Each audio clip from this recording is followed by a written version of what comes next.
How can we talk to our kids about money? That is what my guest is here to talk about today.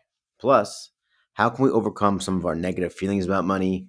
And will people in their 30s be able to retire when they're in their 60s? We'll see. Ben Hockema is a certified financial planner. He's the founder of Illuminate Wealth Management and a father of two. This is a really great episode. I definitely grew up with some negative beliefs about money, and so I found this conversation particularly helpful. If you were ever told money doesn't grow on trees and all that good stuff growing up, I think you'll find some value in this as well. My name is Anthony Franzese. This is the Successful Working Parents podcast, where we learn from busy working parents how they're able to balance it all and still thrive. Thank you for listening. Now on to the show. Welcome back to the Successful Working Parents podcast, the podcast where we talk to successful working parents. Title still pending. My guest today, he is the founder of Illuminate Wealth Management. He's the author of the book Dollars and Kids, father of two. Ladies and gentlemen, Ben Hockema. Ben, welcome to the show. Anthony, happy to be here. Yeah, thank you. Appreciate you being with us today. So normally we just kick off with a quick background on your career, if you'd share that. Yeah, absolutely. So I, in college, didn't know what I wanted to do, and I thought I was going to be a surgeon like my dad, and then quickly decided after I went to the operating room with him one time that was not for me, and decided to pivot to finance and personal finance. Worked at an independent firm that does financial planning for families. Worked there for about almost 15 years, and then right before COVID hit, January 1st, 2020, launched Illuminate Wealth Management, and did that for lots of different reasons, things I'm sure we're going to discuss. A big part of it was work-life balance. Wanted to have more control over my schedule, and what I did with how much time I spent with my family. Want to travel more, things like that, but also just serve clients in the way that I wanted to. And since then, we've grown, and I've got 3 other people that work for me at Illuminate, and just help families. For everything from your 20s all the way up. My oldest client I've ever had was 97, just passed away last year, but all stages of life, but really focus in on exactly who's listening, working families, whether it's 1 or 2 incomes, and trying to deal with kids and maybe their adult, their parents need help, and just everything else that is stressful about life. Yeah. And you have 2 kids, right? How old are they? 8 and 10. Awesome. So my son is 10, daughter's 8, and they are wildly different people. As it's crazy how they can be biologically related and exactly opposites. I know. I mean, everybody always says, like, I only have 1 kid, but everyone always says every kid's so different. So I'm just excited to see how that plays out in the future. I don't think I told you, actually, my background was in finance as well. I went to school for finance, and I worked on Wall Street for a while. And Oh, then wow. similarly, due to work-life balance and other things, I wanted to make a change, but instead of maybe something reasonable like you, like just staying in that field, I just totally changed careers and lives and changed everything about myself. But it worked out. I guess it worked out for the best That's anyway. great. Yeah. So with a background in finance, I assume that it feels very relevant to the way you might, plan with your household and the way you sort of do things related to the finances of your house. I think finances is one of the major topics that couples often have issues with and families have issues with. And so I imagine it's probably mostly beneficial that you have this background, though maybe sometimes your wife is like, okay, Mr. Expert, like let somebody else have an idea. Yeah, for sure. It's something that early in your career you think you know everything, and then you learn what you don't, and then you develop from there. And I think so. I met my wife in college freshman year, first semester, and she was a biomedical engineer, so she likes the numbers and the spreadsheets and all the same things. So at least we connected on the numbers. Getting married at 22. And starting life together, first time getting jobs and moving to new city, and all those things that everyone goes through. Doing that when I thought I knew everything about finances really set us up to have a lot of fights, because I presented myself as the expert, even though Sure. I was brand new in my career. Since then, I've learned a lot more, and really developed in the way we work with clients as well. Is it starts with the emotional side, not the money side. Money's the thing on the spreadsheet, the numbers that you see in your bank account. that is just a tool. It's not the end all be all. And what really matters is the underlying motivation. So thankfully, I've matured a little bit since then. And it is super helpful now for us to have kind of that number one stressor that a lot of people don't want to talk about. It's kind of off the table. We talk about it regularly. We're very vulnerable about what we feel about the finances. She is much more of a saver. I'm much more of a spender, but it's all within reason. Kind of, there's no extremes there. But we are open and transparent. That's the number one thing I've seen with clients as well. Being open and transparent and vulnerable is what allows it to not be a stress anymore. It's when you have shame or you're hiding behind and don't want to tell somebody else about what you're going through. That's when, both for the parenting and just the relationship, it can become a challenge overall. Yeah. So, Yeah. and then as even now we have an 8-year-old and a 10-year-old. As we talk about money, we're very open. They don't, they don't know what I make. They don't know what we bring home, but we talk about how much stuff costs and how we're deciding between places we go on trips and the factors at play and what the thought process of what's important to us actually is, and not just here's what we're just going to go on the trip. We actually try to be open about the numbers behind it. Again, not that they're seeing the statements, but just to have it not be a taboo topic. Yeah. I was excited to talk to you today because this is definitely a bit of a taboo topic when I was growing up, and I think it's for a lot of people when they're growing up. Everybody hears money doesn't grow on trees, and what am I made out of money? And I think that there's a lot of fear and just confusion that can be built up around money. And so, my daughter's 6 months old. Might be a little early to introduce her the concept of money and and spending, but I want to make sure that I'm, you know, doing it the right way when it's the right time. So first of all, when do you think it makes sense for parents to start teaching some financial habits to their kids? I think it can start as as toddlers, honestly, and it's not again, it's not about understanding numbers or knowing math or any of those things. It's about normalizing.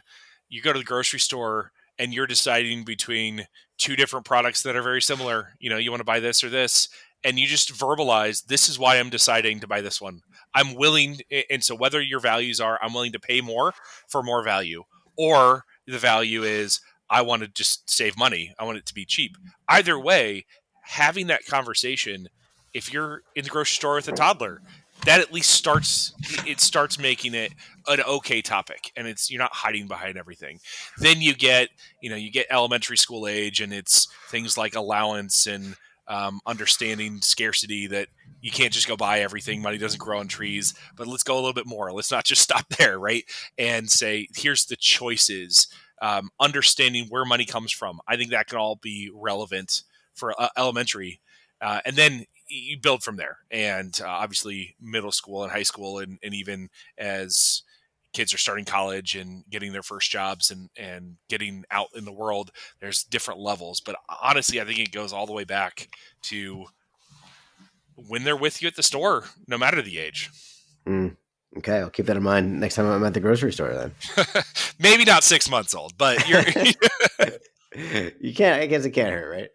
right. So, is somebody that didn't have that when they were growing up, and maybe has some of these, some mental obstacles or just negative feelings towards money and talking about money, like how do you recommend that they do it for themselves before they can even really start to do it for their Mm. kids? Number one is we all have some little amount of shame, whether it's money or some other topic, and trying to move past that. So much about financial services marketing, commercials you see, ads you click on, whatever it is, it's all about you're not good enough. And unfortunately, that's it's just making the atmosphere worse for moving forward in a positive direction. And so just recognizing that there are things that you've done, whether it's money or some other parenting topic, that is adding some shame and is a barrier. Recognize that first allows you to kind of move forward. So it doesn't matter if you have some debt right now and you feel bad about it, that you have some consumer debt and credit card debt. It doesn't matter that you haven't saved enough for retirement or in the college savings account, whatever it is. we can move forward, and you can still model the right behaviors moving forward, and then also educate your kids so that they can learn from your mistakes, right? So that's where I would start first, is just there. Now, when it comes to actually taking steps, automating as much as possible with finances is the name of the game. Working parents, and really everybody, we're all so busy and we have so many things pulling us in different directions. The last thing you want to do is, at the end of the day, try to, when you're drained and emotional, and you just ready to go to bed, to try to make good financial decisions. Like, let's just automate that as much as possible and take the decision making out of your hands, so that you automate some savings directly from your paycheck, or automate some bill pay, or whatever that looks like. Automate as much as possible is the number one thing that I tell people when they start with me. Let's figure out what we can automate, and let's take it out, so you don't have to make a decision every time. So you think people should automate their credit card payments? I would automate everything, and then as you build the right habits, then you can take some stuff back, take back some control when you can be intentional. But if you're in the stage where you're saying, I'm overwhelmed by everything, automate everything you have, both credit card payments, but also savings. Let's build that emergency fund. Let's Yeah. save to different goals that you have. Put it in accounts that are different. I personally have 5 places my paycheck goes to. 5 different accounts. And the reason I do that is because I know if I have to make a decision every time I get paid to transfer money from checking to savings, it might not happen. Right. And so let's just automatically have the portion I want. I can always fix it, but let's just limit the amount of times you can do something differently than you wanted to. Yeah. No, that makes sense. I like that advice. So you're a father of two, you have your own business, you're managing other people. How are you finding the time to juggle all of that and still make time for yourself? Like, what have been some of the ways that you've been able to find that work life balance? Sounds like you chose to work for yourself partially to find more of it. Did that actually end up Absolutely. happening, or did you end up working more? um, It, so I work less than I used to.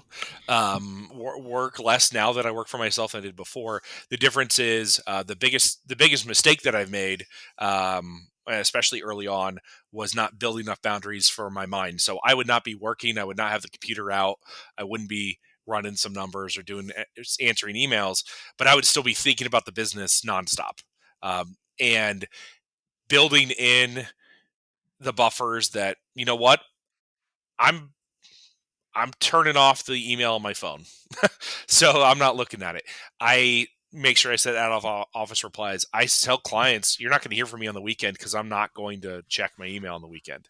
Mm, Things like that, of just building in the yeah. space, but also just, again, normalizing.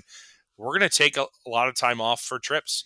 The next 2 days, my kids are in talent shows at school, and I'm leaving early both days. And my team's excited that's what's happening, because that's just what we do, and clients understand, and setting expectations. So I'm blessed that I have a lot of control over my schedule and communication with clients, that I can build those buffers. But I've had to be very intentional about building that in. I remember, like I said, my dad was a surgeon. He basically, had his own business, and he was a private practice.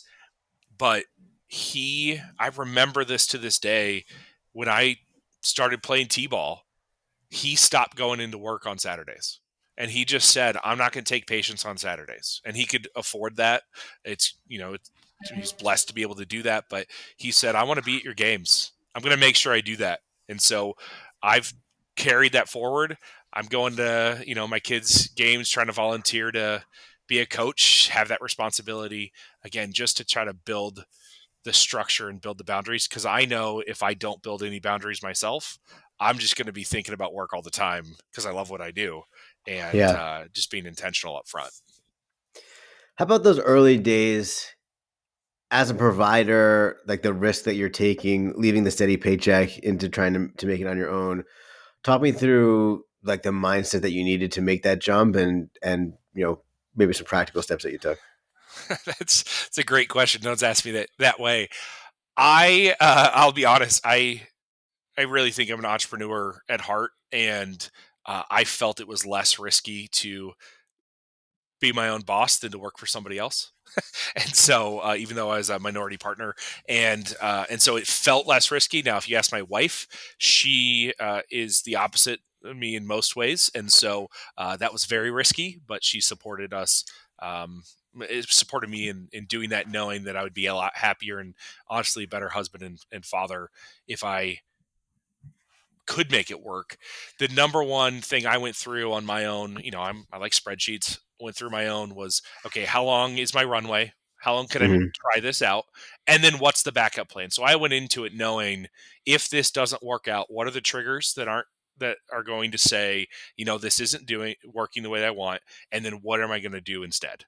And I had it out, not because I ever thought I needed it, but I wanted to make sure that I had thought through and wasn't going in blind on, ignorant to the possibilities. Most businesses fail, and so I needed to know what we were going to do, and my wife needed to know that. So that was definitely Yeah, part of the thought process. But knowing the benefits that were possible is why I was willing to take the leap. that's awesome. That's really helpful. And your wife worked, or she was working at the time? She was working. She doesn't work now, but she was working. Went back part time after our second kid, but now no longer works on a regular basis. She's a substitute teacher when she gets called in, and has a little side crochet business. But in terms of income, I'm providing pretty much for the family. Gotcha. Well, I want to talk to you a little bit about dual income families. I think that Yes. that's probably becoming more and more the norm these days. I'm curious to hear your thoughts on just that trend. But I mean, that's my family situation right now. I feel like, especially depending on where you live. I live in New York City. I know you live near Chicago.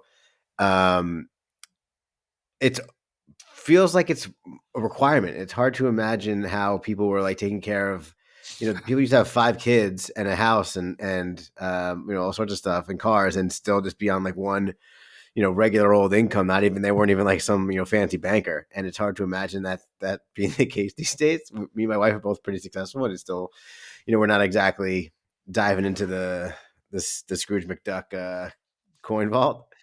So we're curious to hear your thoughts on the trend of increasing dual income families and how they've, why that's proliferated and how they can help plan. Yeah, for sure. It's both. It's a good thing from a financial perspective. You got dual income, but there's a lot of negative effects to that, and there's a balance. And so, understanding what those are and building in again the right systems to protect against the negative. So, when you've got dual income, both working, okay, now you got to pay for daycare. You got 5 kids. It might actually be more economical for one of you not to work because just how expensive daycare can get, and that in the stage of Yeah. life that you're in. Yeah. And so that's something that's just going to continue if we look across the nation. The things that we need are going up in price. The things that we want are going down in price. So we don't need the 70-inch TV, but it's getting cheaper every day. But what we Hmm. need is daycare and healthcare, and those are going up more than Mm. inflation that people talk about. And so, It's a good point, man. It's a good point. and that's the trend that's been honestly for 15, 20 years, and doesn't look to be stopping. And and so I only say that because, as you said, you can't imagine how you could survive in New York without dual income, and it might continue. It looks like it's gonna keep being the case. You might not be Um, able to. right. It's just gonna Yeah. be it's just gonna be more and more families are making that decision because they kind of have to. And so let's just recognize that's where it is. And we're not here to solve the the socioeconomic problems that are here. That um, we may have good ideas, but that's not what we're here for. How do we handle it? So that when I said there's some negatives, some of the negatives are, okay, daycare, just costs that are there. But now you got to decide complexity of, if you both have company benefits, whose health insurance you going on? How do you decide between taking this package versus this package?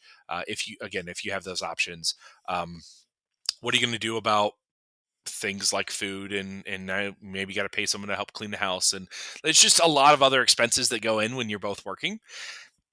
And I would start by saying, if you're making that decision, let's just make sure that you know what all those secondary costs are, because it might actually add up that it's better for someone to stay home from a financial, because you're getting more income, but you're paying more taxes and you're spending more money on all these other things. As you're trying to then approach, how do we merge our finances? That's where the automation really comes in again, is you've got money coming in, you got less time to pay the bills, but you also have two sources of income. So planning out cash flow, understanding, okay, when do you get paid? When do I get paid? And do we have enough in the bank for multiple income streams that are coming in?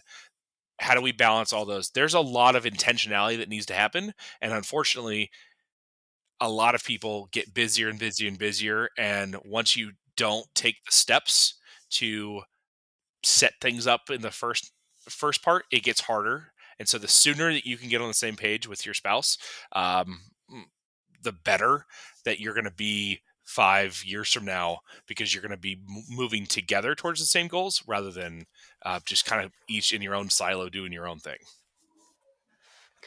What are your thoughts on couples that don't have a joint checking account? Should everything be shared in that way?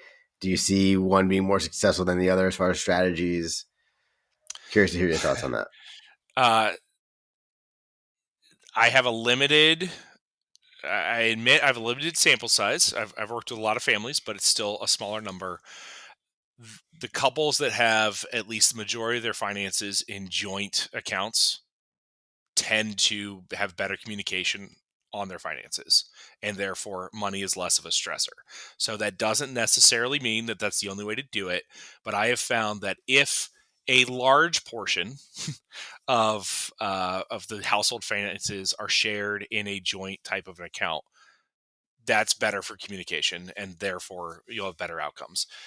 You can still have, and I've got no issue of not seeing any issues. If you're communicating, there's no problem to have my account and your account, and they're separate for some expenses. And it's all about communication. Typically the joint works better in my experience. Interesting. Yeah. And a Well, lot we of don't people do don't like to hear that. that. we A don't. We lot of don't. I mean, a lot of people don't want to hear it, and I get it. Um, and I'm not saying you can't do it. So let's say you decide I want to keep it separately, then you probably need to have a place where you can have the discussions about what are we spending our money for, and why are we doing it. Money is just a tool, is not the end all be all. So are we using it consistent with what we value? And that's the yeah. conversation that needs to be had. Yeah, I mean, with me and my wife, we have it separate. Our incomes are actually, fairly similar. She's pretty successful. She's a principal of a high school, and so we also met when we were a little bit older and later in life. And so it just seemed like it was easier to just let her have her thing and I have my thing, and then we have a joint credit card, and we just share it up on Venmo at the end of the month. Right. So far, that's worked for us. We don't own any property together, so I think that would probably be one of the forcing reasons to do it, though. Well, and it's interesting if you take this longer term, right? If you're planning for things like retirement together, well, you each have your own retirement accounts, and that's great. Well, what happens if your incomes aren't similar? And so, what you're able to save or build towards retirement, or you have different risk tolerances, and so one's going to Hmm. grow a lot more than the other. Now you're going to retire together, and you're not going to have income, but you saved together. Let's make sure you're on the same page. So you can have the different Right. accounts, but you better be Yeah. talking about at some point Yeah. it does become joint. Right. Otherwise, I'm on the beach at 55, and she's still clocking into Exactly. the office every day. Exactly. That's a good point. That's a So good it'll point. eventually become joint. It doesn't have to be immediately, but as long as you're having conversations, I think you're heading off a lot of problems. Yeah. How about moving into like a later stage would be caring for aging parents? I think that this is also something that is a trend that's increasing in my generation, as well as the baby boomer parents are getting older and still still alive and kicking, Right. and that becomes a financial stressor as well. So how do we look to manage that? There is kind of two things happening. One, we have a retirement savings crisis. We know this to be the case. People are aging and not saving enough for retirement, and they are living off Social Security and nothing else. And Social Security doesn't go as far as it used to for our general expenses. And so a lot of adult children step in, take care of their parents just on a living expense, have them move in with them, whatever it looks like. And then on the other side is the healthcare, long-term care uh, costs can add up. And if you have to help mom go into a nursing home, you really don't want her to go to the Medicaid ones if you can afford to step in. And so more and more often I see families, working parents are saying, hey, I got to take care of my kids, but I also have to take care of my parents all at the same time. How do I balance all that? There are some things that you can do. One thing that I would definitely look at if you can afford it. Now, I am not an insurance agent. I don't sell any products, but I do think considering buying a long-term care policy for your parents, if you know you're the one who's going to pay for it anyway, is actually protecting yourself from future economic stresses that you would have, so that you can afford the premiums now and be able to pay for your parents at a later point. That can get complicated, but I think looking, if it's going to fall on you, and whether it's now or it could be 10 years from now, 20 years from now, look at ways that you can set up your finances to basically either be setting aside or buying some sort of insurance that's going to protect your assets. On the other hand, you need to recognize, at least in my opinion, you have to take care of yourself and your kids first. From a financial perspective, your kids don't have the opportunity to make money, and so providing for them is the priority. Even if you feel a responsibility to your parents, um, there's things you can do to step in. But I tell a lot of people, even when it comes to your kids, you may want to pay for their college. You can borrow for college, you can't borrow for retirement. And so don't pay for your kids' college at the expense of your own retirement goals that you have. At the same time, don't pay for your parents at the expense of you being in the situation where you're going to continue the generational problem that, yeah, you took care of your parents, but now your kids have to take care of you when you're older too. I don't think anybody wants that. So balancing all that, understanding money doesn't go as far as you want it to, but you got to take care of yourself and make sure you're providing a good home for your family first. Mm. So I'm 36 years old. I think right now, what's full retirement age is for Medicaid is what, 67, right? Yeah, Medicare is 65, so a lot of people look 65 to 70 is a good target. So as a 36-year-old, in your opinion, should I be assuming that age is going to be a lot higher by the time I get to 65? So if we know anything about medical advances, that those that have income and assets, life expectancy continues to go up. Now, if you look at the overall median number, it's going down, but it's unfortunately it's because the lower end, those that are living just off Social Security, haven't saved anything, didn't have the resources to do much. They're not living as long, but those that have the assets are actually living longer. And talking to any medical professional, they'll tell you in the next 30 years, there'll be more advances that will extend the life. And so that is very relevant for when do you retire? Because if you have to plan for not just 10 years or 15 years of retirement, but you have to plan for 30, 35, you have to save a whole lot more money to make that work. And so I definitely think there will be a trend of people working longer and longer, both because you're hopefully healthier and you can handle it, and we don't quite have as physical of jobs.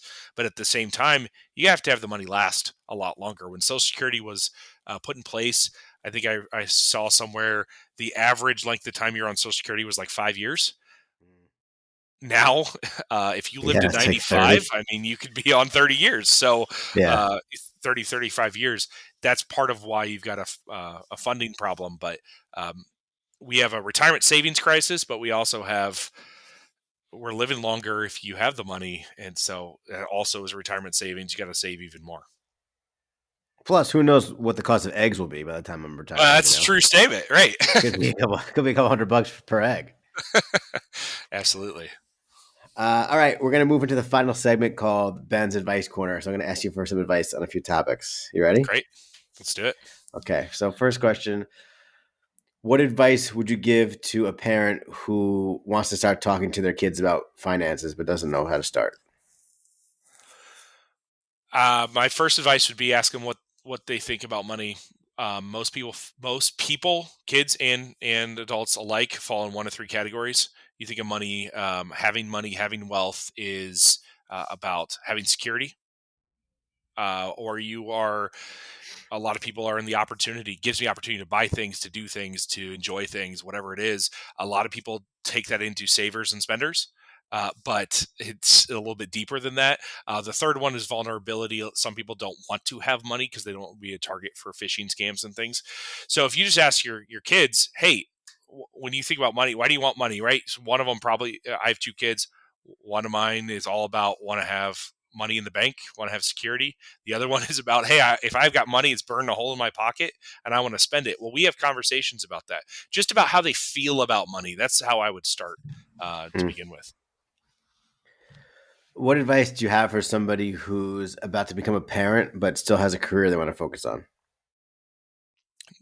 Know that you can do it, and also the advice would be give yourself some grace that it's not going to be perfect, and that's okay.